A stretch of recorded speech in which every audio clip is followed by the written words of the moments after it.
مولاي صل وسلم دائما أبدا على حبيبك خير الخلق كلهم نبوي سيرت سيد الكونين والثقلين محمد په دې خبرونه کې به تاسو ته د رسول الله صلی الله علیه وسلم د ژوند حالات په تفصیل سره وړاندې شي.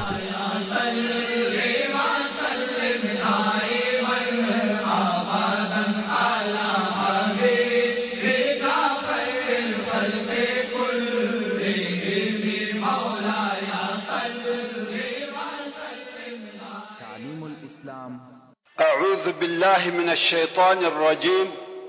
بسم الله الرحمن الرحيم.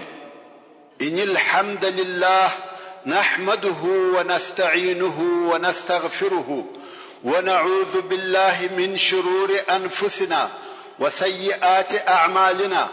من يهده الله فلا مضل له ومن يضلل فلا هادي له. وأشهد أن لا إله إلا الله وحده لا شريك له. وأشهد أن محمدا عبده ورسوله. أما بعد، محترم ورونو، موږ د حدیبیې د صلح هغه حالات بیانول چې دغه صلح په خپله فتح و، او الله عز وجل فرمایي: إنا فتحنا لك فتحا مبینا. بشکه چې موږ تاته فتح او بری درکړی دي، ښکارا او معلومداره فتح. ډېر مفسرین وایي چې دغه فتح په خپله د حدیبیې صلح ده، ځکه دغه بېغمي او قراري چې د قریشو او مسلمانانو په مابین کې پیښه سوه، مسلمانان د قریشو د طرفه د اسلام و دعوت ته فارغه سوه. او اصلا دین مبین اسلام داسې دین دی چې څوک په خبرو او دلایلو نسی پر غالبه کېدلی. هیچا د اسلام واقعي مقابله په دلایلو سره نه ده کړې، بلکې همیشه د اسلام دشمنانو د زور څخه کار اخیستی دي. د اسلام دین په خپل غالب دی، ځکه دا دین د الله جل جلاله د طرفه دی. اسلام داسې دین دی چې د انسان د خلقت او فطرت سره موافق او برابر دی. اسلام د عقل او منطق سره برابر دی. څوک نسی کولای چې د اسلام د دین په مقابل کې دی په عقل او منطق سره ودرېږي. خو د اسلام او د خلقو په مابین کې دغه د قریشو پر لپسې حمله حاجز او دیوال وي. د قریشو دشمنی او بیځایه اوازې وي چې خلک یې مسلمانانو ته نه پرېښول او مسلمانان یې خلقو ته نه پرېښول. نو کوم وخت چې دغه صلح د مسلمانانو او قریشو په مابین کې وسوه، د مسلمانانو او نورو خلقو د مابین څخه پردې او دیوالونه استسوه. دلته نو اسلام پر ټوله جزیره العرب غالب سو. د پاره د دې چې د اسلام د کامیابی د پاره د دغه صلح نتیجه شرع معلومه سي، نو به یو څه د حساب عددونه تر نظر لاندې ونیسو. په مکه مکرمه کې 14 کاله و اسلام ته دعوت وسو، مګر د هغو کسانو شمیر چې و اسلام ته داخل شوي و د 150 نفرو په شاوخوا کې و. دا ټوله په 14 کلو کې چې تقریبا 80 نفر مسلمانان په مکه مکرمه کې و او 80 نفر په حبشه کې و. اوس نو بیا د حدیبیې تر صلح پورې، د حدیبیې صلح د هجرت په 6 کال کې و، یعنی د دعوت د شروع څخه 19 کال تیر شوي و. نو دغه د حدیبیې په صلح کې د رسول الله صلی الله علیه وسلم سره څو نفر راووته؟ 1,400 یا 1500 نفر. که څه هم مسلمانانو په مدینه منوره کې یو مستقل دولت جوړ کړی وو او حالت هم په ښه ډول سره پر مخ روان وو، مګر بیا هم موږ وینو چې د مسلمانانو شمیر ډیر لږ وو، فقط 1,400 نفر، او دا د هجرت 6 کال وو. نو که موږ وګورو چې د شروع څخه د اسلام د هجرت تر 6 کال پورې چې د دعوت 19 کال تیر شوي دي، د هغو کسانو شمیر چې مسلمانان شوي دي 1,400 نفر دي. کچيري بیا شدي او کوچنیان او ځینې هغه صحرایي اعراب هم پر اضافه کو نو به 3,000 نفر سي. مګر هغه کسان چې د رسول الله صلی الله علیه وسلم سره د مکه مکرمه په فتح کې راوتلی و څو نفر و د هغو شمیر 10,000 نفر و فقط د حدیبیه تر صلح 2 کال ورسته چې د دې څخه مقصد داسو چې د حدیبیه تر صلح ورسته په 2 کلو کې د اسلام د پاره داسې کارونه وسوه چې په هغه تیرسو 19 کلو کې نه وسوي. نو تاسو وایست چې دغه صلح فتح ده کنه ده؟ ټول غزاو، ټول سریو، ټول جنگو د اسلام د نشرولو د پاره دغه نتیجه نه ورکړي لکه د حدیبیه د صلح نتیجه. نو ځکه الله جل جلاله دغه صلح فتح وبلل. الله عز وجل فرمای انا فتحنا لك فتحا مبينا ليغفر لك الله ما تقدم من ذنبك وما تأخر. بشک چې موږ تاته فتح او بری درکړی دي، فتح او بری ښکارا او روښانه د پاره د دې چې الله جل جلاله وتاته ستا په خواني تیرې سوي خطاوي او رستنی خطاوي درو بخشي. ورونو رسول الله صلی الله علیه و آله وسلم د ګناهو څخه پاک او معصوم دی، خو د آیات شریف څخه داسې مقصد اخیستلای سو چې د رسول الله صلی الله علیه وسلم ټول د مخنی او رستنی کوتاهی کمی چې د علیه الصلاۃ والسلام د لوړ مقام او لوړ مرتبه په سبب کوتاهی بلل کیږي هغه ټول ورته معاف دي او الله جل جلاله بل هیڅاته داسې معافي نه ده فرمایلی. ورونو مثال د ممنوعات څخه نه دی لکه د دنیا پاچاهان چې وي او فاتح او کامیاب جنرال ته په خصوصي ډول اعزاز او اکرام ورکوي. همدارنګ الله جل جلاله خپل رسول سرور کائنات محمد مصطفی صلی الله علیه و آله وسلم ته دغه فتح سره 4 امتیازات ورکړ. اول دا چې د مخنی او رستنی ټوله کوتاهی ور معاف کړ. دغه د معافی جمله الله جل جلاله بیل رسول الله صلی الله علیه و آله وسلم څخه بل هیڅ نه ده فرمایلی. په احادیثو کې راغلي دي چې دغه مبارک آیات تر نزول وروسته به رسول الله صلی الله علیه وسلم په عبادت کې دونه کوشش کاوه چې ټول شپه به په منځ تیرول تر داسې اندازې چې مبارک په شی به وپړسېدل او د لیدونکو زړونه به پر سوځل کېده. صحابه کرامو به عرض کړ چې یا رسول الله ولې دونه تکلیفونه پر ځان تیروي؟ الله جل جلاله خو ستا ټول په خواني او رستنی خطاوي در بخښنې دي. رسول الله صلی الله علیه و آله وسلم به فرمایل افلا اكون عبدا شکورا، ایا شکر گزار بنده نسم؟ او دا معلومه خبره ده چې الله جل جلاله دغه سيزيري خپل هغه بنده ته ورکوي چې هغه دغه زیری په اوریدلو سره بیبيري او بے پروا نسی، بلکې نور هم د الله جل جلاله څخه ډیر زیات سي. دا چې موږ ویل چې الله جل جلاله ورسول الله صلی الله علیه و آله وسلم ته دغه صلح په مقابل کې 4 شی ورکړه. اول دا چې د مخنی او رستنی ټول کوتاهیه ور معاف کړه. دوهم دا چې ويتم نعمته عليك، او د دې د پاره چې الله جل جلاله د بکې او نور شارو په فتح سره خپل مهرباني پر تا پوره کړي.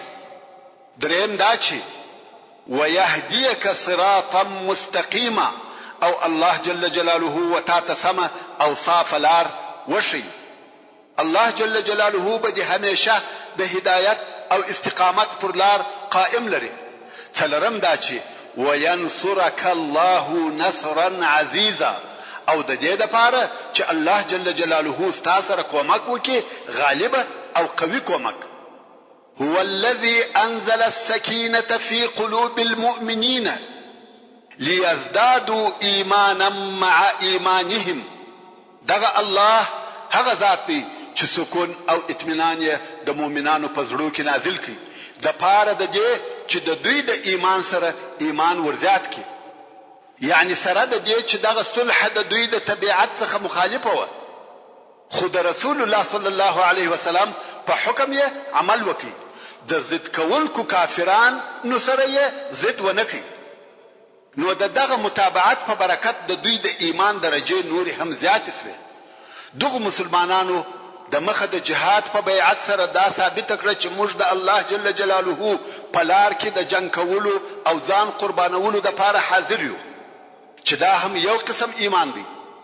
او بیا چې رسول الله صلی الله علیه وسلم د مسلمانانو د جذباتو او احساساتو څخه مخالفه صلح وکړه، دلته بیا د مسلمانانو بل قسم ایمان ښکارا سو چې د الله او رسول الله صلی الله علیه وسلم د فیصله په مقابل کې د تسلیم او اطاعت غاړه کېښوده، چې دغه سکون او اطمینان هم د الله جل جلاله د طرفه د دوی په زړه کې واچول سو.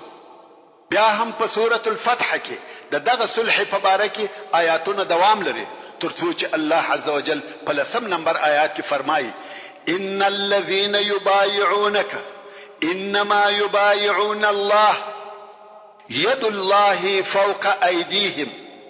یعنی بشک هغه کسان چې ستا سره بیعت کوي هغه د الله جل جلاله سره بیعت کوي، د الله جل جلاله لاس د دوی پر لاسو سربېره دی. فمن نكث فإنما ينكث على نفسه ومن أوفى بما عاهد عليه الله فسيؤتيه أجرا عظيما. نو پس هر چا چې دغه بیعت مات کړي نو بشک چې دغه بیعت پر خپل ځان ماتوي، یعنی ضرر یې هم د ترسيږي. او هر هغه څوک چې پر هغه شی وفا وکړي چې د هغه عهد او وعده د الله جل جلاله سره کړی ده، پس ډیر ژر به الله جل جلاله د هغه وفا لوی اجر او ثواب ورکړي چې هغه جنت او د الله جل جلاله دیدار ده. او بیا په ورستنی آیات کې الله جل جلاله هغه کسانو ته اشاره کوي کوم چې د رسول الله صلی الله علیه وسلم سره په دغه عمره کې نه وراوتل. کوم وخت چې رسول الله صلی الله علیه وسلم د وتلو د پاره راوغښتل، دوی وبېرېده او د خپل ځانو سره یې ویل: څوک په دغه بد حال کې چې د مسلمانانو او کفارو په مابین کې دغه دشمنی پرته ده وځي، نو موږ ورسو او ځانونه ور تسلیم کو. دوی پر خپل ځانو وبېرېده او د رسول الله صلی الله علیه وسلم سره نه ووتل. الله عز وجل د هغو په باره کې فرمایي: سيقول لك المخلفون من الأعراب شغلتنا أموالنا وأهلنا فاستغفر لنا. ژر دی چې هغه پاتې سوي خلق چې د صحرایي عربو څخه دي وتاته به ووایي دا چې موږ تاسو سره نه ولاړو، موږ زموږ مالو او زموږ کورنیو مشغوله کړو. یعنی تر شا مو څوک نه درلوده چې زموږ د مالو او زموږ د کورنیو پالنه وکړي. نو زموږ د پاره د الله جل جلاله څخه بخښنه وغواړه. دغه اصلا هغه کسان و چې دوی په خپل مابین کې سره ویل: موږ د هغه خلقو وطن ته ورسو چې هغه دلته مدینه منورې ته راغله او د رسول الله صلی الله علیه وسلم اصحاب یې ووجل. تاسو ګوري چې دغه تللي خلق به یو هم ژوندی رانسي، ټول به هلته ووجل سي. نو الله عز وجل دغه د دوی د زړه پټ حال ورسول الله صلی الله علیه و آله وسلم ته د مخه تر هغه ښکارا کوي چې مدینه منورې ته ورسیږي. ځکه دغه آیاتونه د مخه تر دې چې رسول الله صلی الله علیه وسلم مدینه منورې ته ورسیږي نازل شو. پلار کې دا ور معلومه کړه چې تاسو صحیح او سالم مدینه منورې ته ورسیږي. نو په دغه خلق قسم قسم عذرونه وایي او بهانه به جوړوي چې دغه ټوله درواغ دي.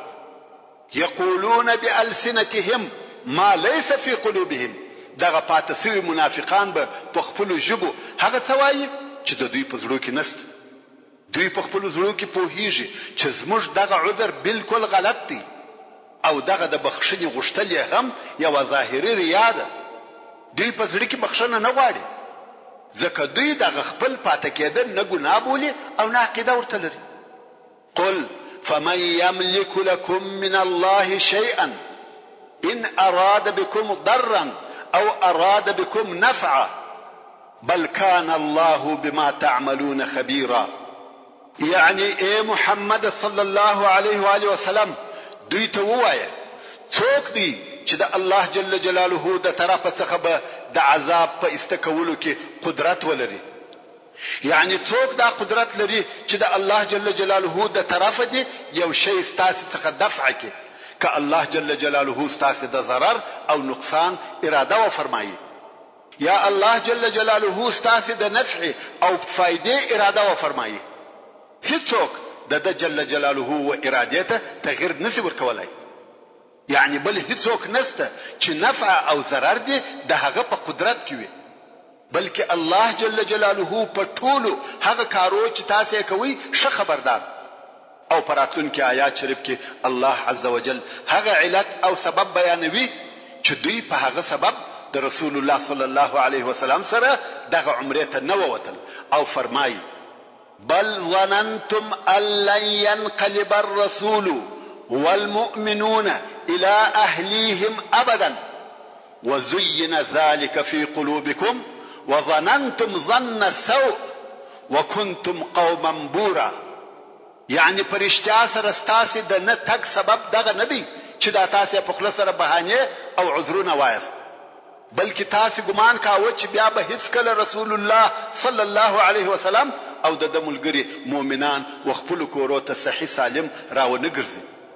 او ای منافقانو، دغه د مسلمانانو د تباهۍ ګمان ستاسې په زړو کې ښایسته سوی دی، او ګمان کړی و تاسې بد ګمان، او تاسې یو هلاک سوی قوم یاست. بیا نو الله جل جلاله دغه صورت په نور آیاتو کې د خیبر وراتونکو غزا ته اشاره کوي، هغه غزا چې تر اوسه پورې نه ده پیښه شوې. ورونو، د حدیبیه صلح د مسلمانانو په زړه کې د نوې دورې شروع کېدل و، ځکه د اسلام او مسلمانانو په دشمنی کې قریش هغه تر ټولو قوي قوت، هغه ډیر معاند او شدید قوت و. او اوس چې دوی د جنگ د میدان څخه د امن او صلح او میدان ته ووته، نو د مثلث د اضلاع څخه هغه قوي ضلع ماته شوه، یا په بل عبارت د هغه درو قوو څخه هغه قوي قوت مات شو. درې قوتونه څوک وه؟ قریش، غطفان او یهود. غطفان خو در معلوم دي چې په نجد کې بتپرسته قبیلې دي، مګر څرنګه چې په جزیره العرب کې قریش د بتپرستی نمائندگان او رئیسان و، د دوی په ګوښه کېدو سره د نور بتپرستانو توندي او تیزی پڅه شوه. د پاته بتپرستانو د مسلمانانو سره د دشمنی حالت تر ډیرې اندازې کم شو. نو ځکه پس له دغه صلح څخه د غطفان د قبیلو د طرفه کملو او غټه حمله پر مسلمانانو نه لیدل کیږي. که بیا هم دوی یو جنگي اقدامات کړي وي، هغه هم د يهودو په شیطانت او خطا ایستلو سره سوي دي. مګر يهود پس له هغه څخه چې د مدینه منورې څخه وایستل سول، نو یې خیبر د خپلو دسیسو او خیانتو د پاره ځالګي وګرځول. د دوی شیطانانو هلته هګۍ اچولې او هلته چچان زیږول، د هغه ځای څخه د فتنې اورونه بلول. هغه اعراب چې د مدینه منورې پر شاوخوا پراته و، هغه د مسلمانانو پر ضد لمسول، او په خپل يهودو په دې امیدو شپې تیرولې چې کله به رسول الله صلی الله علیه وسلم او مسلمانان ختم او فیصله کی، یا لږ تر لږه ډیر تاوان ورسوي. نو ځکه پس له صلح څخه د حدیبیه د رسول الله صلی الله علیه وسلم اول اقدام داو چې دغه ځالګي د بین وړلو یا ورکولو د پاره په یو فیصله کوونکې جنگ لاس پوري کی. مګر دغه مرحله چې پس له صلح څخه د حدیبیه شروع شو و مسلمانانو ته د اسلامي دعوت د نشرولو او تبلیغولو د پاره مناسبه موقع او ښه فرصه برابر کړ. او په دغه وختو کې د مسلمانانو د دعوت او تبلیغ اړخ او نشاط تر جنگي او عسکري حرکتو زیات او ښکارو. نو ځکه دا به ځای نه وي چې دغه مرحله و دوه حصو ته وویشو. اول د دعوت په لار کې هلې ځلې د مځکې او پاچاهانو او امیرانو ته د دعوت لیکونه، دوهم عسکري نشاط او حرکتونه. خو څرنګه چې زموږ بحث د غزاو او عسکري حرکتو په باره کې دوام درلودي، نو زه به هم اول د هغه بحث و پوره کولو ته دوام ورکم، که څه هم په حقیقت کې د دعوت موضوع تر عسکري حرکتو د مخه ده. حتی مسلمانانو چې دغه ډیر تکالیف او دردونه زغمل، جنگو او خطرو ته ځانونه اچول، د هغه ټولو څخه مقصد او هدف داو چې دوی او د دوی دعوت سره پرېښول شي. نو د ترتیب په اساس د دعوت مسأله تر جنگ د مخه ده. د حدیبیه تر صلح وروسته عسکري حرکتونه، د الغابه غزا یا د ذی قرد غزا. دغه غزا په حقیقت کې د بنی فزاره د قبیله د یوې ټولۍ شړل دي چې یوه چلیکي حمله یې پر مدینه منوره وکړه، او دا هغه یوازنۍ غزا ده چې رسول الله صلی الله علیه وسلم د حدیبیه تر صلح وروسته او د خیبر تر غزا د مخه کړې ده. امام بخاری رحمه الله وایي دغه غزا تر خیبر 3 ورځې د مخه وه، مګر د سیرت او غزاو ځینې علما دغه غزا د حدیبیه تر صلح د مخه بولي، خو د امام بخاری رحمه الله قول صحیح دی. د غزا واقعه داسې وه، د کفارو څخه یو نفر چې خزاره ابن عیینه ابن حسن نومېدی او د غطفان د قبیله څخه وو، او دا خو درته معلومه ده چې د غطفان قبیله ډیره قوي قبیله وه، او دی د هغو کسانو څخه وو چې د خندق په غزا کې د مسلمانانو پر ضد اشتراک کړی وو. نو کوم وخت چې د ولیده چې د خندق تر غزا وروسته مسلمانان ضعیف شوي دي، نو یو امید پیدا سو چې یو بیا پر مدینه منوره حمله وکړي، او ویل په خپل پر مدینه به حمله نه کوو بلکې د مدینه منورې پر اطرافو به حمله وکړو.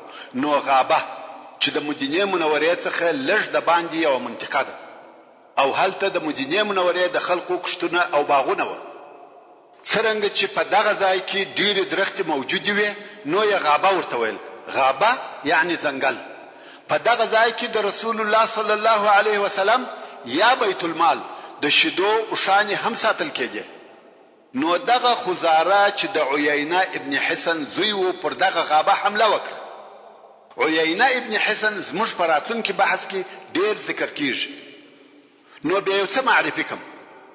عیینه چې د غطفان مشر او رئیس و، ډېر بې عقل سړی و چې رسول الله صلی الله علیه وسلم احمق مطاع بللی دی، یعنی هغه بې عقل چې اطاعت یې کیږي او امر یې چلیږي. عیینه د عقل، فکر او تدبیر خاوند نو، مګر بیا هم د غطفان د قبیلو مشر و. هر حکم چې به وکي د قبیله عملی کاوه. 10,000 نفر لشکر یې درلودي. نو خزاره د دغه عیینه زوی پر غابه حمله وکړه. هغه د بیت المال د اوشانو ساتونکي چې د ابو ذر رضی الله تعالی عنہ زوی و، هغه شهید کړ. د هغه شذ او اوشان یې ورسره بوتله او بیرته ولاړ. فقط په دغه لږ شی کفایت وکړي. کم باغوانان چې هلته موجود و او دغه حال ولیدي، ژر د مدینه منورې و طرف ته رهیس و. خو اول نفر چې د مسلمانانو د جنگیالیو څخه په مخه ورغلی، هغه سلمہ ابن الاکوع رضی الله تعالی عنہ. سلمہ ابن الاکوع رضی الله تعالی عنہ هغه څوک دی چې رسول الله صلی الله علیه و آله وسلم د په باره کې فرمایي هو خیر رجالاتنا، یعنی د زموږ د پیاده لشکر هغه تر ټولو ښه او بهترین نفر دی. بل داسې څوک نشته چې د په مثل سره دی پر پښو او پیاده جنگ کوي. د رضی الله تعالی عنہ په باره کې ویل کیږي چې تر آس چابک. کم وخت چې به د آسانو سره د ځغستا مسابقه کول، د رضی الله تعالی عنہ به تر د مخه کېدی. او دغه چابکیه په دغه غزا کې هم معلومه شوه. دا د الله جل جلاله قدرت وو چې دغه تیزی او چابکیه پکې ایښو. نو کوم وخت چې دغه خبر وسلمہ ابن الاکوع رضی الله تعالی عنہ ته ورسېدی، دی په خپل د هغه آس څخه راکښته سو چې دی او یو بل نفر پر سپاره و، او دغه آس د طلحه رضی الله تعالی عنہ و نفر ته وویل ته دغه آس و طلحه ته ورسوه، او رسول الله صلی الله علیه و آله وسلم په دغه واقعه خبر ک. او دی پر یو غونډي ودرېدی. د مدینه منورې پر طرف په ډېر لوړ आवाज ناره کړه، وا صباحا وا صباحا وا صباحا، چې دا د هغه وخت د خطر ناره و او د مدینه منورې ډیرو خلکو واورېده. سلمہ رضی الله تعالی عنہ پیاده او پر پښو په خزاره او دغه په ملګرو پسې رهیسو. کڅه هم دی رضی الله تعالی عنہ پیاده و، بیا هم په هغه پسې ورورسېدی او هغه نفر یې په غوښ وشتل. په دغه وخت کې هغه سړی هم ورسول الله صلی الله علیه و آله وسلم ته ورغلی او هغه په حال خبر کړ. رسول الله صلی الله علیه و آله وسلم ژغ وکړي چې کومک کومک، او خلق د رسول الله صلی الله علیه وسلم و طرف ته پراټولیدو شروع شو. رسول الله صلی الله علیه وسلم ډیر ژر د سپرو یو ډله جوړ کړه چې مشر یې سعد ابن زید رضی الله تعالی عنہ ویل تاسو د مخ درځي موږ به ځانونه آماده کو او درپسې یو. اوس خو حمله د غطفان د طرفه و او غطفان ډیره لو او قوي قبیله ده او مسلمانان د هغو پر طرف ورځي نو لازمه ده چې پوره تیاری او آمادګي ونیسي. نو د مسلمانانو اوله کوچنی ډله پسې ورهیسوه. اوس نو هلته په کوپارو پسې چې اول نفر ورسېدی هغه سلمہ رضی الله تعالی عنہ دی او بیا دغه د سپرو ډله په پسې ده چې مشر یې سعد ابن زید رضی الله تعالی عنہ دی او بیا نو رسول الله صلی الله علیه وسلم او هغه کسان چې ځانونه آماده کړي و چې ټوله 200 نفر او د غطفان د لشکر پر طرف ورهیسوه. البته دغه د 200 نفرو برابرې ده یو څه وخت په بر کې ونیوي او بیا حرکت وکړي. خو هلته سلمہ رضی الله تعالی عنہ لکه د مخه چې مدرته وویل په مشرکانو پسې ورسېدلی وو او هغه په غوښ وشتل. هغه چې په مخ ورته راواړاوه چې پر ده حمله وکړي د رضی الله تعالی عنہ به ځنی وزغستل او هغه نسوای پسې رسېدلی. هغه چې به بیرته رهیسي دی بیا پسې ورورسېږي او بیا یې په غوښ ولي. کفار چې مخ پر راواړوي دی بیا ځنی زغلي. دغه معامله روانه ده چې هغه رهیسي دی په پسیوي په غوښه ولي چې هغه بیا مخ پر راواړوي دی ځنی زغلي. اصلا د سلمہ رضی الله تعالی عنہ مقصد دا دی چې دوی مشغوله کی او وزندوي. دی غواړي چې هغه نور مسلمانان را ورسیږي او واقعا یې هم وزندول ترڅو چې کفار د یو غرب په تنګینه نوتل. سلمہ رضی الله تعالی عنہ وایي زه تر دوی لوړ وختلم او پر دوی می ډبرې راګلولې. زه دغه په پسې ترڅو چې د بیت المال د اوشانو څخه یو پریښاوه. بیا هم زه په پسې او په غوښه ولم ترڅو چې تر دیر شو زیات چپنی او دیرش نیزه وغورځولې. غواړي چې ځانونه سپک او هر هغه شی چې به غورځاوه ما به پر هغه ډبرې کښېښولې چې رسول الله صلی الله علیه وسلم او د ملګری پوس. اوس کفار هم پوسوه چې دا سړی غواړي چې موږ وزندوي او تر شا لشکر په پسې دی. نو یې څه وکړه؟ خزاره د خپل درو نفرو ملګرو سره وسلمہ رضی الله تعالی عنہ ته ورپاتې سو چې دای منع کی او هغه نور نفرو ته ویل یاله تاسو خپل تکوي او مخ پر غطفان درځي. اوس نو دغه څلور نفر سلمہ رضی الله تعالی عنہ منع کوي او دای مشغوله کوي.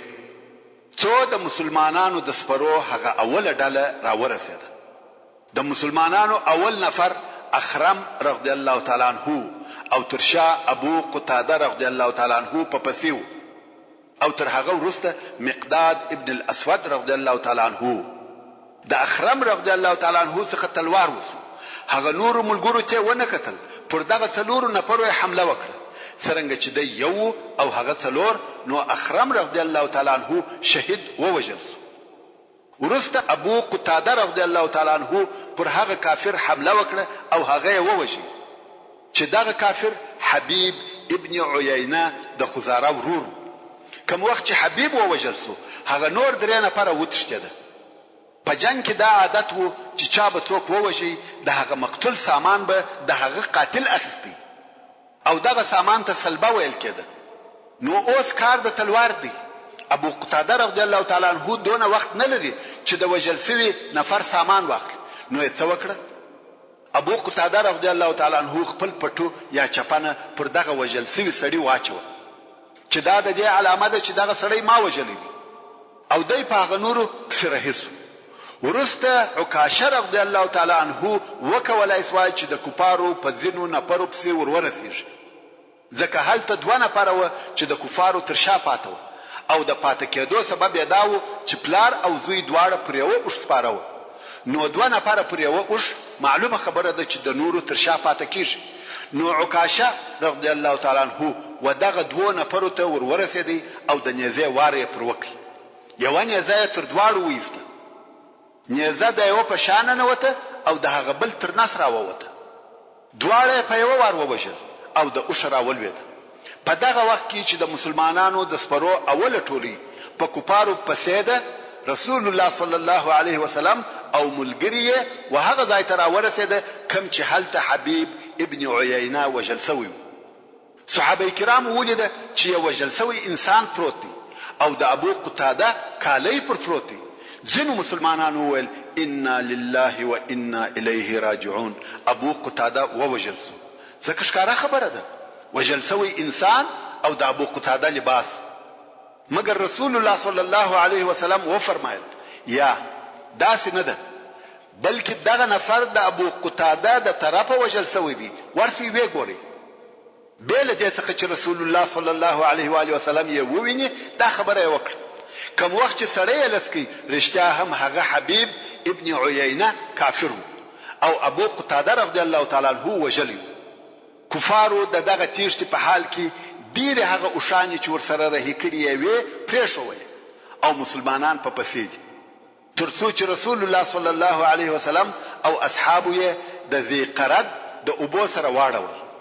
سلمہ ابن الاکوع رضی الله تعالی عنہ ورسول الله صلی الله علیه و آله وسلم ته ورغلی ویل یا رسول الله سل نفر را سره د دوی بسرونه ور پریکم او هغه پاته اوشانی به هم ځنی راولم. رسول الله صلی الله علیه و آله وسلم و فرمایل هغه اوس په غطفان کې شیدې شي یعنی ته نسب سره رسیدلای هغه اوس په خپل کورو کې دي او دا هم مشکله ده چې د دوی قبیله ته پسی ورسو ځکه دغه اوسه نفر په تلوار راووتل او د لوی جنگ د پاره آمادګي نه لري چې هغه دي هم د لسو زرو نفر سره وجنګیږي. نو رسول الله صلی الله علیه وسلم او مسلمانانو په دغه ذی قرده کې یو ورځ او یو شپه تیر کړه او بیا امر وکي چې بیرته درځي. رسول الله صلی الله علیه و آله وسلم و فرمایل خیر فرساننا اليوم ابو قتاده وخیر رجالاتنا سلمہ. یعنی نن ورځ موږ د سپرو بهتر او ښه نفر ابو قتاده دی او د پیاده و ښه نفر مو سلمہ دی.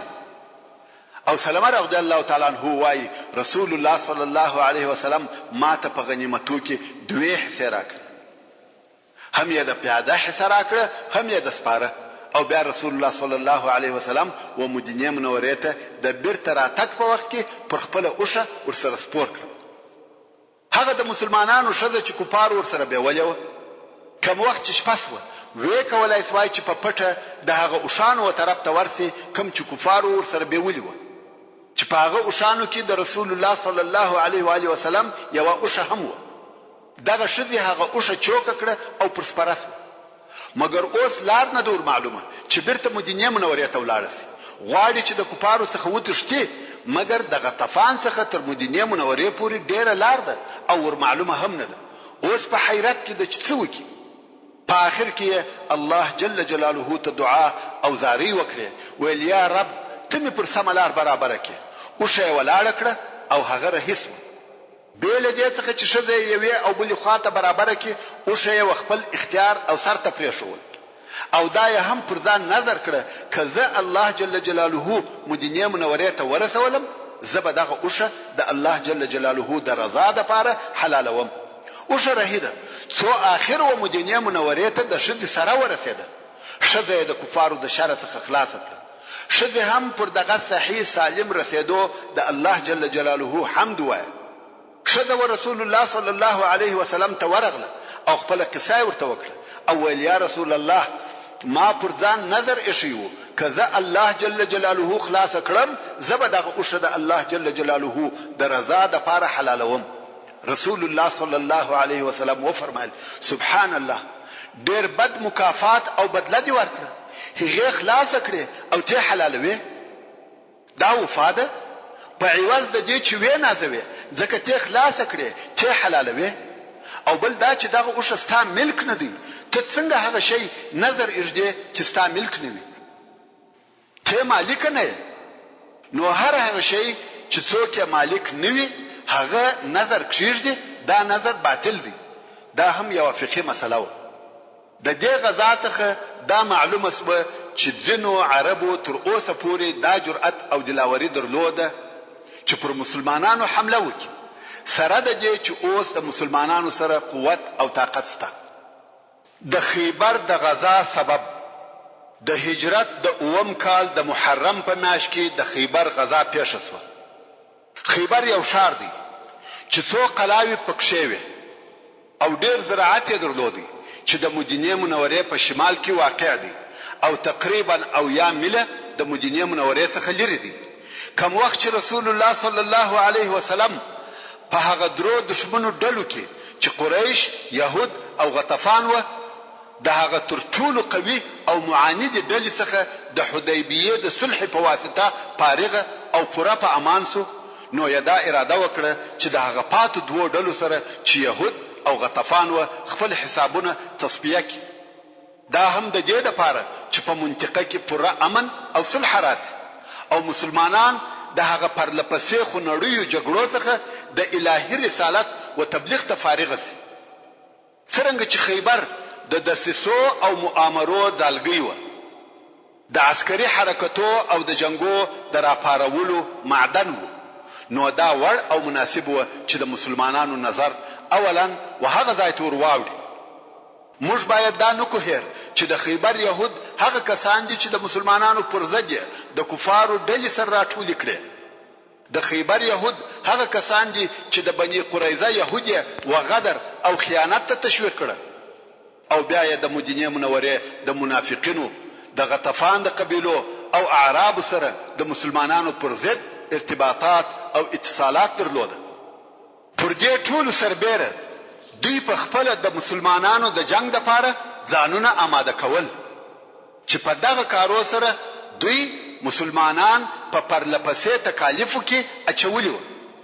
حتی دوی هغه کسان دي چې د رسول الله صلی الله علیه وسلم د وجلو د پاره د قشه جوړه کړې و چې د يهودو د دغه کارو په مقابل کې مسلمانان مجبور شول چې دغه د سیسه جوړونکو د مشرانو د وجلو د پاره لکه سلام ابن الحقیق، اسیر ابن زرام او داس نورو ډلې ولېږي.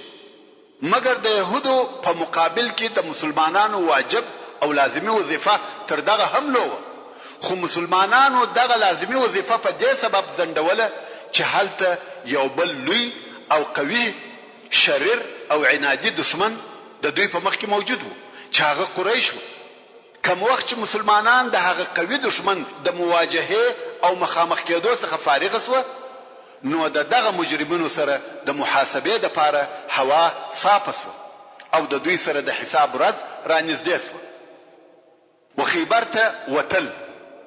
کوم وخت چې رسول الله صلی الله علیه وسلم د خیبر د غزا لپاره د لشکر په تیارولو امر وکړ، نو دا یې هم ورسره اعلان کړ چې الله جل جلاله د خیبر په فتح کولو وعده را سره کړې ده. خیبر فتح کیږي ورونو. دا خو تاسو ته معلومه ده چې خیبر زراعتي مځکه و او ډېر باغونه پکښې و، خلک هم مالدار و، مګر رسول الله صلی الله علیه وسلم دا شرط کښېښاوه چې د خیبر د فتح کولو د پاره به فقط هغه نفر را سره ځي چې حدیبیه ته را سره تللی و. کوم څوک چې حدیبیه ته نه را سره تللی هغه نه غواړم او نه به را سره ځي.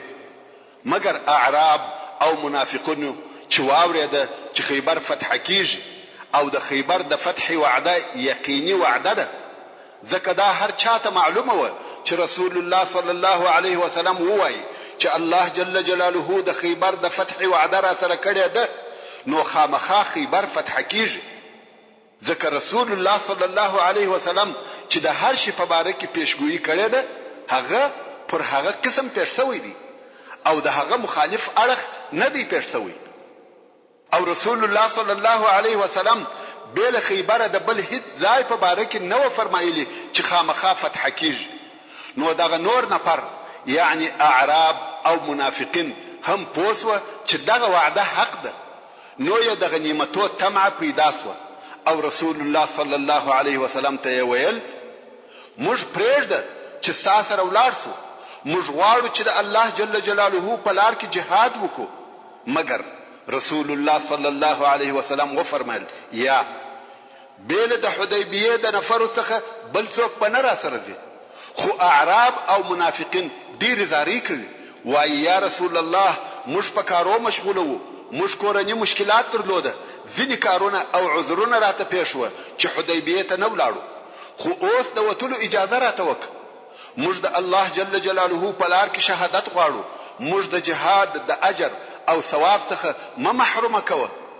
کم وخت چې دغه خلقو ډېر زاری وکړي نو رسول الله صلی الله علیه وسلم و فرمایل د حدیبیه تر نفرو زیات که څوک غواړي چې زما سره خیبر ته ولاړ شي ولاړ دي شي مګر هغو نفرو لره په غنیمتو کې حصہ نشته کم څوک چې د جهاد اجر او ثوابونه غواړي شهادت غواړي را سره ولاړ دي شي مګر هو په غنیمتو کې حصہ نه لري نو هیڅوک نور سره ووتی هغه د شهادت ارزو یې سسوه هغه د جهاد شوق یې سسو ټول د خدای خبرې وي د منافقینو او ضعیف الایمان خلقو دغه حال هم الله جل جلاله په قران کریم کې تر دغه پیښې د مخ ښکارا کړی وو کم چې د سوره الفتح په 15 نمبر آیات او نور آیاتو کې فرمایي سيقول المخلفون اذا انطلقتم الى مغانم لتأخذوها